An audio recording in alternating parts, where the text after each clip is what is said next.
So, hey everyone. Welcome back to another episode of Casting Blue with your host, Blue.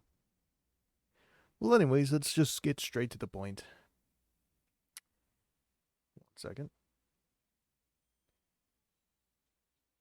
Alright, so for this episode, I got several things. Probably not really. Yeah, just two things. Should be a quickie. Pause on that. But first things first. Shoot. 1 second. No, yeah. Let's just go ahead. I was thinking hold this out for until I finished uploading all the videos, but this game is only more than 11 years old. Pretty sure you guys know what happened in the game, what happens and everything. So anyway, but still. Spoiler alert for those who haven't played it and still want to play it. This is my review. 1 second, I'm just adjusting. This is my review for the Transformers the game, the PlayStation 2 version. I don't have the PS3 version, so I went with the PS2. As you can definitely see the graphical differences. But anyways, let's go ahead and just get this review out of the way, because I want to get I want to get through to the DS version, and then an update on Transformers Cybertron Reborn. No, it's not Rise of the Beast, but still. So, for Transformers the PS2 version, Transformers the game, I should say. It's Telltale's games, first of all, so storytelling is pretty good from what I remember. I really forgot. I just finished playing it like the other day. I like the story of the game. I just don't. One thing I'll get out of the way. I don't like how the Autobots move or how any of the. Oh yeah, there is a Decepticon side. Okay, so I don't like how the Autobots move in the cutscenes. It's weird, especially with how Optimus approaches Sam. Basically goes up and says, "Yo, we are the Autobots. My name's Optimus Prime, and we need your help." That's literally what he says. I'm Optimus Prime, and I need your help. So, there's nothing wrong with that. I feel like it took more an animated way at it. I don't know if that makes any sense. But the voice acting is top notch. I love that Ironhide voice. I already got that out of the way. I believe it's Mark Ryan who voices Ironhide. And I'll say it again. If there's ever another Ironhide in the live action films, once everything gets rebooted, I hope they bring Mark Ryan as Ironhide. Nothing against Jess Hartnell. I like his version too. But I don't know. I fell in love with the Transformers the game version. But yeah. So story wise, it follows Bumblebee being here first. It follows the plot of the movie, but it focuses more on the robots rather than the human side, which Michael Bay, that's how it should be. But hey, I'm not directing the films, right? So, anyways, yeah. So it focuses plot wise on the robot side of things. You start off as Bumblebee in the suburbs. Gotta find Sam Witwicky. He has those glasses that a giant metal man, Allspark. Yeah, so you start like all that. And then I love the whole first chapter. Voice acting. I'm just saying random things at this point. I'm not making any sense. For those listening, they're gonna be like, what? No, but seriously, voice acting here is top notch from all the cast except one. Megan Fox does not know how to voice act. I'm surprised she barely knows how to act, but voice acting's definitely not her thing. Shia LaBeouf, on the other hand, this dude sounded like he cared about this project. I like the way he voiced in here. But Megan Fox, no, dude. No. No. It didn't work out. Anyways, onto the plot finally. Yeah, so you start as Bumblebee, like I said again. Again, I'll say in the suburbs. You know, you're the first one there, blah, blah, blah. You get the crappy Camaro version. You, chapter 1. What is chapter 1? Oh, you got no other Autobots should be on Earth right now. That message. So you got to take care of the little drones. Which, hey, combat is fun in that game. How they explode after you complete. It's fun. The game itself is fun. What I can't stand is the amount of cops they send on you. That's annoying. But like, in the end, the game itself. It's fun. Chapter 2, I can't remember what it is. Anyways, once you get to like the whole barricade thing, it's cool how you get introduced to Sam with the buying the car. It's pretty cool. It's pretty cool. You just gotta check my videos out for that. But like, once you get to that final battle, man, the build up towards it's quite short. It took me one whole day to finish the whole game. No, not one whole day, maybe like 4 hours, finish the game. But once you get to that final battle, you know, it doesn't feel tense. The game itself, it's pretty easy. But, you know, like, feel like you want to hand it to Megatron, you know? The only thing I feel like that was missing from that final cutscene was a line from the live action movie, which is the, you leave me no choice, brother. I kind of wish that was, I really do wish that was in there. But hey, to be honest, I give this game 7 blue Gatorades out of 10 blue Gatorades. Don't copyright me on that. Don't claim this. I just feel like they could have done better. Not graphically, because I'm playing on the PS2 version, but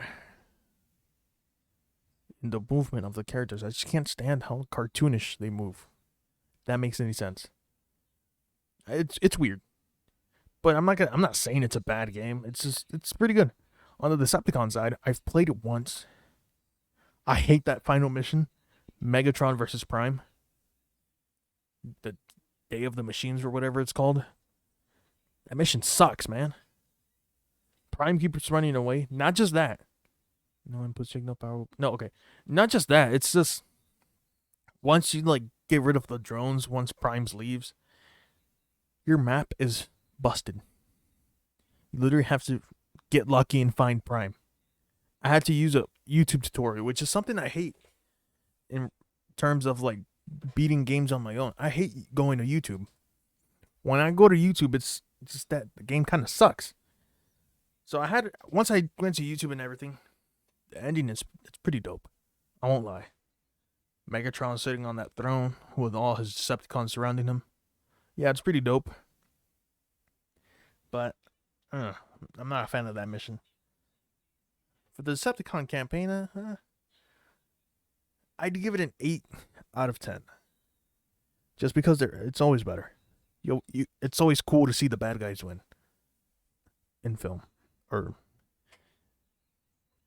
in fiction, I should say. It's never cool when the bad guys win in real life. Second game I want to review here: Transformers and Autobots, the DS version. That game was, oh boy, the voice acting. Oh man, it's wonderful. I believe it's the same cast. It just carries over.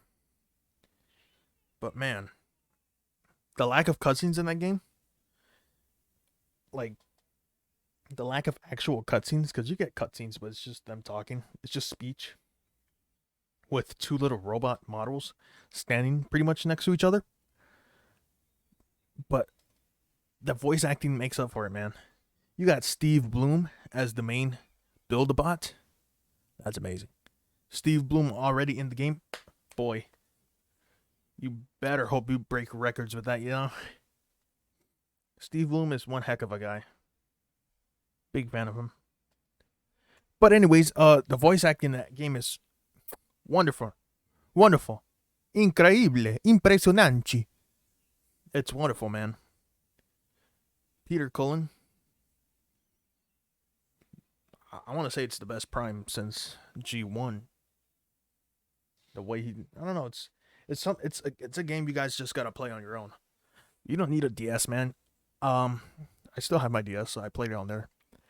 I'm now playing the Decepticon version, but I don't have the DS version, so I emulated it. Emulated it? I used an emulator for it. So I'm doing it through that, and same thing on the Decepticon side so far. Amazing voice acting.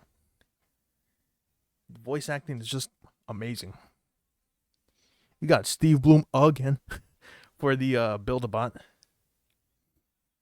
And he gives you a darker tone on the Decepticon side.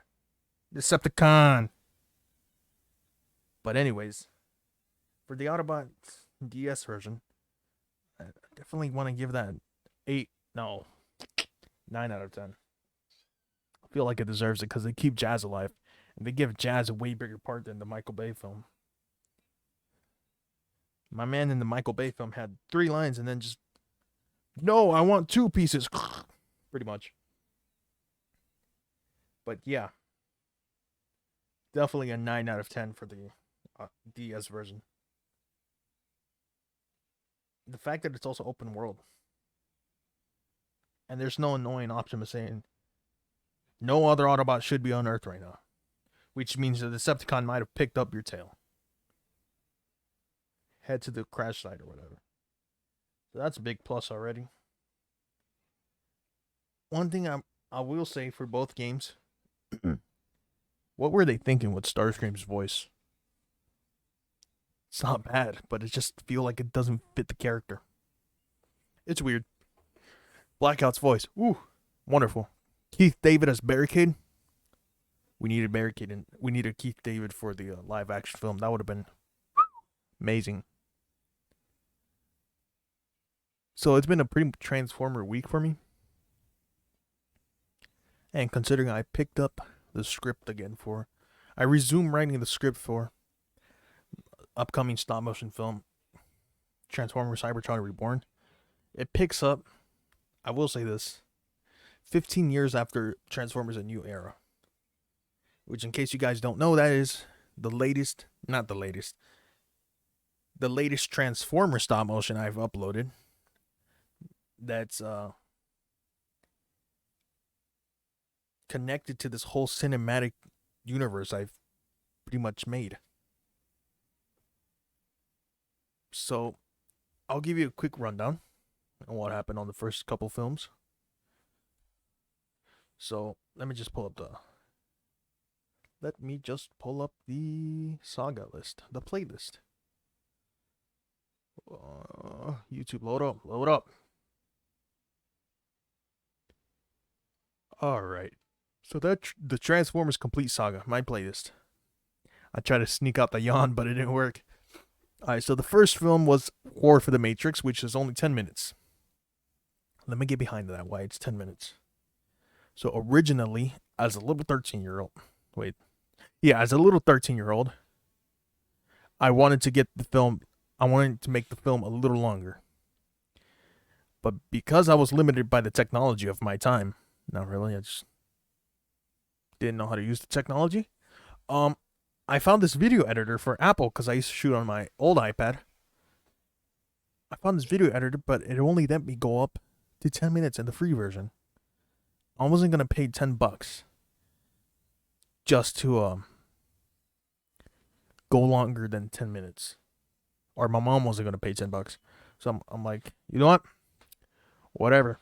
Let's just leave this thing at 10 minutes. So a lot of scenes were cut, which kind of explains why there's massive plot holes to this film and why the ending speech is rushed.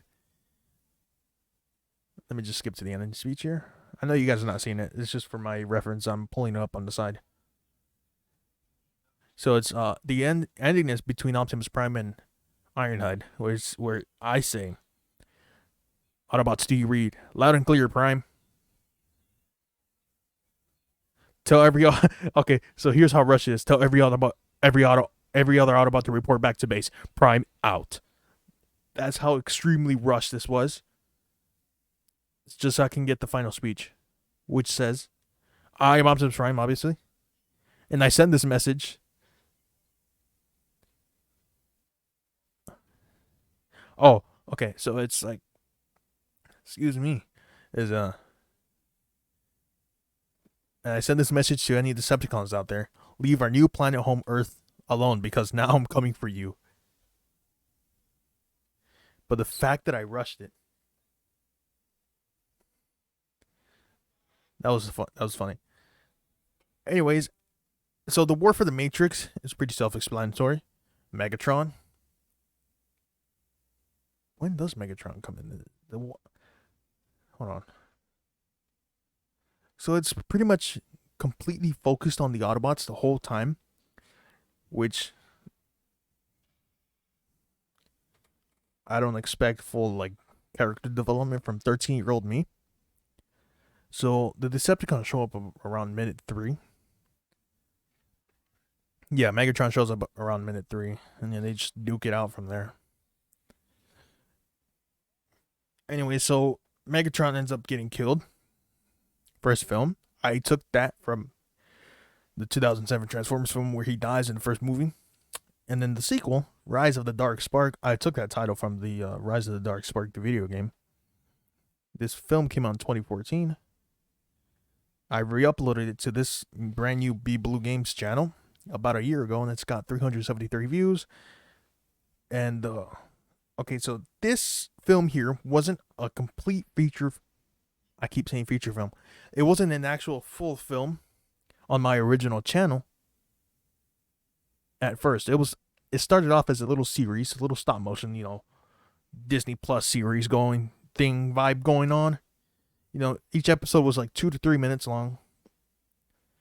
And then when I decided to bring this series over to my new channel, so I can like focus on my other channel on music, I decided, you know what? I'm not gonna do the whole series again. I'm gonna snip, paste, stick together, and I made it a film, and it kind of flows nicely, ish. Which this one tops out at 13 minutes, which not bad. Got longer than the first one because this one this one was still shot on the iPad. It's just I kind of made it longer, making it into a series. Then I edited it on my PC afterwards. Anyways, the sequel film to that, Fall of the Dark Spark. This film was this was also a series. It started off as a series. I started this thing back in 2014. The series ran from 2014 to 2017. Just because the final two episodes. Yeah, I keep saying episodes. I believe the final 2 episodes were, in fact, 2 10-minute films.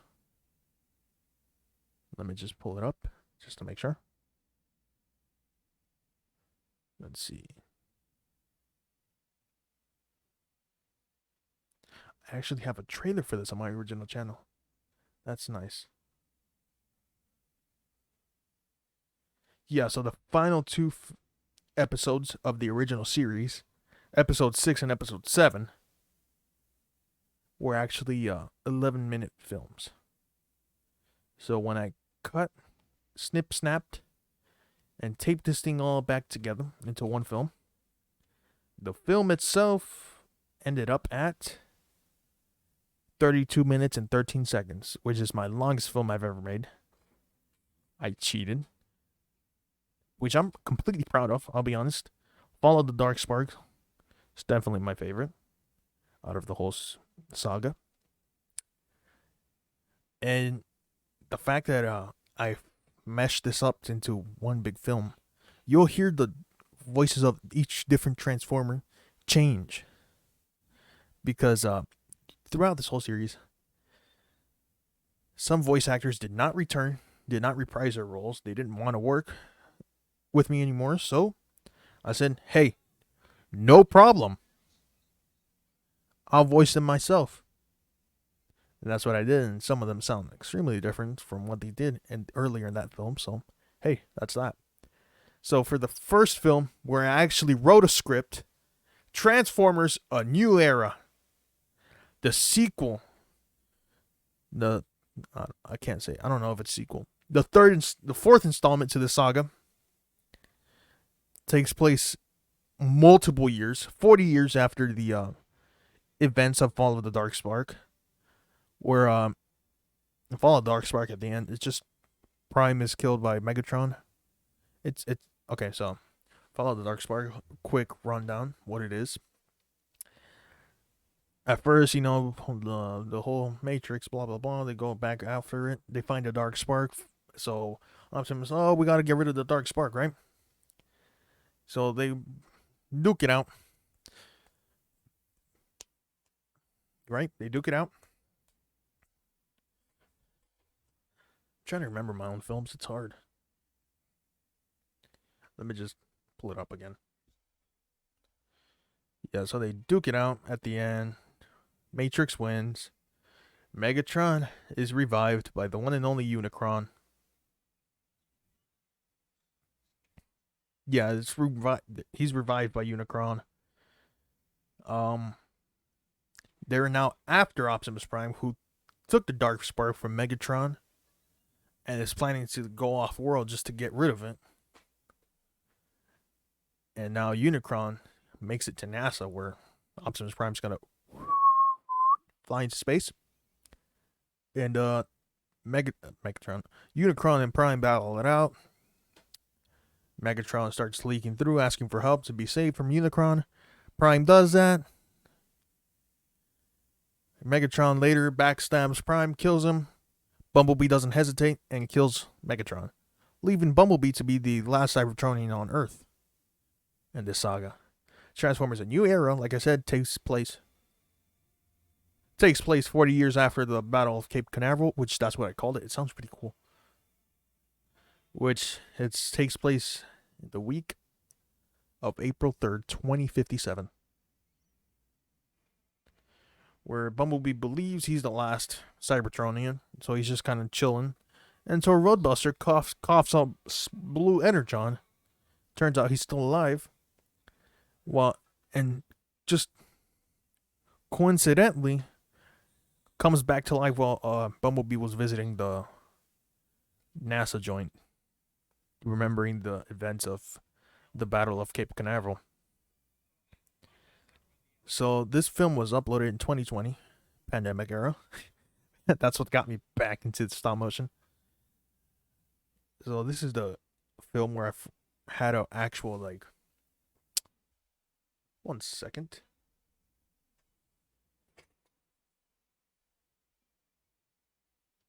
So this film is the first time I had a full script that I wrote out. Full story. I tried. I really did. I look, to be honest, I worked hard on this film. Had a full cast. Only 2 characters were the same voice actor, which was me. I was the main villain. A Red Hood Prime. TF was Barricade. What's the other one? I don't know if he's cool with me saying his name. I'll just go by Jay. Jay was Roadbuster. Yeah, Jay was Roadbuster, and I believe that was it. Yeah, only 3 characters made up the whole thing. Which is pretty... 4. Sorry, 4 characters made up the whole thing. Oh! And,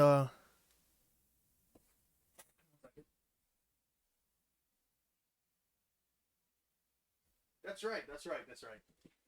Like, how could I forget? Oh, junk. How could I forget? Thick Doot was, shoot, what's his name? What's his name? I can't remember. Can't remember the name of my own character that I've made.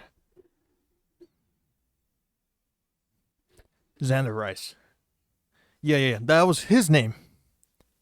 That was his name. That's correct. Thick Dude was him. So he had a minor. That's where I introduced him to my saga. Oh snap! And he was Starscream. How could I forget that? So he voiced Starscream and Rice. So Yeah, that happens. The events of that happen. Blah blah blah. KSI makes a not KSI the dude off YouTube.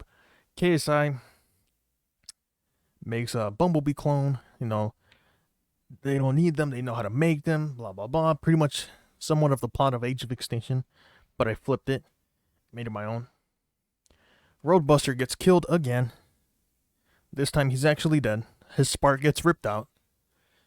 Bumblebee dies. He bleeds out. Which, in case you didn't see the film, now you know. He bleed out. He bleeded out. No, he bled out. Barricade found the Allspark along with Bumblebee and Roadbuster. Long story short, Barricade makes it back to Cybertron, kills Wink Wink, kills Wink, Starscream, and repopulates Cybertron itself. So now we finally get to Transformers Cybertron Reborn. This film takes 15 years after the events of the New Era, like I said before. And so far, I don't want to give too much of the script away. Let me just pull it up. Yeah, let me just pull it up. Let's see.